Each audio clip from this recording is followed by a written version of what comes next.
नमस्कार, मैं हूं शैलेंद्र सिंह और आप देख रहे हैं हमारा YouTube चैनल शब्द शब्द शैलेंद्र सिंह। आज हम बात करेंगे आम आदमी पार्टी के नेता और दिल्ली के मुख्यमंत्री अरविंद केजरीवाल की। कल अरविंद केजरीवाल उत्तर प्रदेश की राजधानी लखनऊ में थे। लखनऊ में उन्होंने समाजवादी पार्टी के अध्यक्ष और उत्तर प्रदेश के पूर्व मुख्यमंत्री अखिलेश यादव से मुलाकात की, उनसे समर्थन मांगा। समर्थन इस बात का कि राज्यसभा में जब दिल्ली के अधिकारों वाला मसला भारतीय जनता पार्टी पेश करे तो राज्यसभा में जो विपक्षी दल हैं वो एकजुट होकर उसका विरोध करें, जिससे वो बिल पास न हो पाए। माना यह जा रहा है कि अगर ये बिल पास नहीं हुआ, भारतीय जनता पार्टी के लिए नुकसान होगा और ये माना जाएगा कि अब वो बहुमत में नहीं है। इसका प्रभाव 2024 के लोकसभा चुनाव पर भी पड़ेगा। ये बिल क्या है, पहले हम इस पे बात करते हैं। दिल्ली पूर्ण राज्य का दर्जा दिल्ली को नहीं मिला है। दिल्ली एक स्पेशल कंडीशन में राज्य का दर्जा उसको मिला हुआ है। इस नाते उसको वो बहुत सारे अधिकार प्राप्त नहीं हैं जो दूसरे मुख्यमंत्रियों को होते हैं। अरविंद केजरीवाल उन सारे अधिकारों को प्राप्त कर लेना चाहते हैं, इसीलिए ये लड़ाई है। दिल्ली में जो ट्रांसफ़र पोस्टिंग होती है उस पे अपना अधिकार वो चाहते थे। इस मामले को लेके वो सुप्रीम कोर्ट गए। सुप्रीम कोर्ट ने एक डायरेक्शन दिया कि अरविंद केजरीवाल और दिल्ली की सरकार अधिकारियों का ट्रांसफ़र पोस्टिंग कर सकती है। सुप्रीम कोर्ट के इस आदेश के खिलाफ केंद्र की सरकार ने एक अध्यादेश पारित किया और उन अधिकारों पर रोक लगा दिया। इस बात को लेके अब अरविंद केजरीवाल एक जनमत इकट्ठा कर रहे हैं, विपक्ष के तमाम नेताओं से पूरे देश में मिल रहे हैं और उनसे कह रहे हैं कि राज्यसभा में जब ये बिल पेश हो तो इसका विरोध करें। कानून कहता है कि जो अध्यादेश केंद्र सरकार ने बनाया है उसको जब लोकसभा की बैठक हो उसमें पास कराना पड़ेगा। लोकसभा में भारतीय जनता पार्टी का बहुमत है, लिहाजा वहाँ पे उनको कोई दिक्कत नहीं है, लेकिन राज्यसभा में जो बहुमत है वो भारतीय जनता पार्टी के पास नहीं है। अरविंद केजरीवाल को लग रहा है कि अगर राज्यसभा में ये बिल पास नहीं होगा तो फिर ये कानून नहीं बन पाएगा और एक तरीके से ये केंद्र सरकार की हार होगी।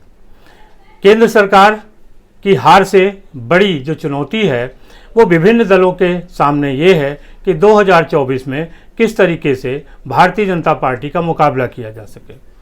अरविंद केजरीवाल ये कह रहे हैं कि अभी इस मुद्दे पे बात नहीं हुई है कि हम विपक्ष पूरा एकजुट होकर 2024 में किस तरीके की रणनीति तैयार करेगा। अभी हम जो समर्थन मांग रहे हैं वो अध्यादेश राज्यसभा में न पास हो पाए, इसके लिए मांग रहे हैं।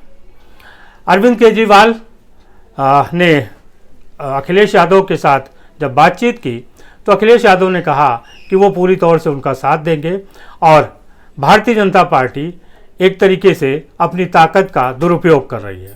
अरविंद केजरीवाल ने जब राजनीति शुरू की थी आम आदमी पार्टी की, तब उनका कहना था कि वो हर दल का विरोध करते हैं और विकल्प की राजनीति देंगे, यानी जो राजनीतिक दल करते हैं उसका वो विरोध करेंगे और वो सारे काम वो नहीं करेंगे। इसमें खास तौर से भ्रष्टाचार एक बड़ा मुद्दा था।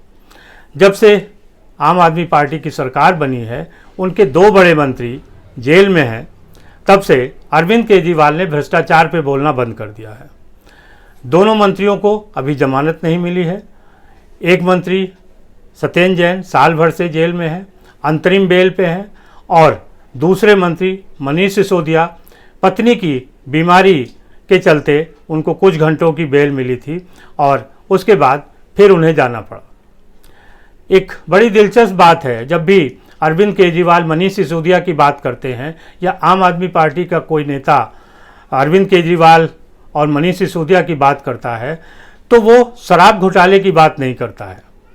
वो ये कहता है कि मनीष सिसोदिया ने स्कूल बनाए और केंद्र सरकार जो भाजपा की है उसको पसंद नहीं था, लिहाजा उसने मनीष सिसोदिया को जेल भेज दिया। वो ये नहीं कहते कि मनीष सिसोदिया शराब मामले में जेल में है, इसका स्कूल शिक्षा से कोई मतलब नहीं है। तो ये एक तरीके का झूठ है जिसको बार बार आम आदमी पार्टी बोलती रहती है। आम आदमी पार्टी आज संकट में है, इसीलिए उसको वो नेता याद आ रहे हैं, वो राजनीतिक दल याद आ रहे हैं जिनके खिलाफ कभी वो बोलती थी, जिनके खिलाफ भ्रष्टाचार के आरोप लगाती थी। कांग्रेस हो या दूसरे दल हों, उनके खिलाफ कभी भी उन्होंने कोई अच्छी बात नहीं की। हमेशा अरविंद केजरीवाल यही कहते थे कि सारे परिवारवादी दल हैं, भ्रष्टाचार करते हैं। आज जब उनको खुद ज़रूरत है तो पूरे देश में घूम रहे हैं और अध्यादेश पास ना हो इसके लिए मदद मांग रहे हैं। अध्यादेश कब पास होगा, क्या होगा, ये तो उस समय पता चलेगा। जून में सुप्रीम कोर्ट इस मामले की सुनवाई करेगा, जब गर्मियों की छुट्टियां ख़त्म हो जाएंगी। उस समय देखना है कि सुप्रीम कोर्ट क्या फैसला करता है। उसके बाद जब लोकसभा बैठेगी तब भारतीय जनता पार्टी की सरकार ये अध्यादेश पेश करेगी वहाँ, और फिर लोकसभा, उसके बाद राज्यसभा में ये पारित होने के लिए आएगा। वहाँ क्या होगा, कैसी कंडीशन होंगी, ये उस समय की बात है। लेकिन ये लोग ये भूल जाते हैं कि विपक्ष में आज भी बहुत सारे ऐसे दल हैं जो अरविंद केजरीवाल और जो विपक्ष का एक मोर्चा है उसके साथ नहीं खड़े हैं।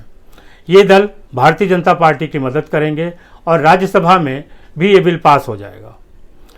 अरविंद केजरीवाल को जब राजनीति करनी थी तभी सोचना चाहिए था कि जब आप किसी एक समूह के साथ हो और आप अपने ही समूह को गाली दोगे तो वो कभी आपके साथ कैसे खड़ी हो सकती है। तमाम बातों को भूलकर आज विपक्षी दल अरविंद केजरीवाल के साथ खड़े हैं, लेकिन राज्यसभा में कितना साथ देंगे ये समय आने पे पता चलेगा। 23 जून को पटना में विपक्षी दलों की एक बैठक है जिसमें राहुल गांधी के शामिल होने की बात कही जा रही है। ये तय होगा कि क्या 2024 में सारे विपक्षी दल एकजुट होकर भारतीय जनता पार्टी का मुकाबला करेंगे। एक दिलचस्प बात और है कि खुद कांग्रेस कह रही है कि जिस तरीके से अलग अलग अरविंद केजरीवाल बात कर रहे हैं उससे काम नहीं बनने वाला है। काम उनका तभी बनेगा जब वो कांग्रेस की लीडरशिप में या कांग्रेस को आगे रख के चलेंगे। कांग्रेस के प्रवक्ता हैं, एक वीडियो बयान है, सुनिए वो क्या कह रहे हैं। भारतीय जनता पार्टी जो तानाशाही कर रही है और लगातार संविधान को चुनौती दे रही है, तो ऐसे में सभी राजनीतिक दलों के लिए एक सीख है। जिस तानाशाही के खिलाफ संविधान को बचाने के लिए, आम आदमी के अधिकारों को बचाने के लिए श्री राहुल गांधी जी, कांग्रेस पार्टी, श्री मल्लिकार्जुन खड़गे जी लड़ रहे हैं, उसको लेकर अरविंद केजरीवाल जी को और अखिलेश यादव जी को सोचना होगा। पूरे विपक्ष को एक साथ खड़े होने की जरूरत है। वो अपने दिल्ली के प्रकरण में तो अखिलेश यादव जी से मिलने आ रहे हैं, लेकिन इस समय बड़ी लड़ाई को एक साथ लड़ने की जरूरत है। इन छोटी छोटी लड़ाइयों को लड़ने से हम इन तानाशाहों को नहीं हरा सकते। तो मुलाकात हो रही, अच्छी बात है, मुलाकात होनी चाहिए। शुरुआत मुलाकात से होती है, लेकिन इस बात को ध्यान रखना होगा कि जो राहुल गांधी जी लड़ाई लड़ रहे हैं, कांग्रेस पार्टी लड़ाई लड़ रही, उसकी ताकत बढ़ाने की जरूरत है। यदि नहीं बढ़ाई तो इसी तरीके से एक एक करके सबको भारतीय जनता पार्टी प्रताड़ित करेगी, परेशान करेगी। कांग्रेस का यह मानना है कि जो विपक्षी एकता है वो बिना उसके नहीं चल पाएगी।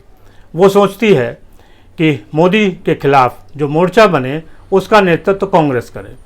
अब यहाँ संकट है दूसरे दलों के लिए, क्योंकि छोटे छोटे दलों के नेताओं ने भी प्रधानमंत्री बनने के सपने पाल रखे हैं।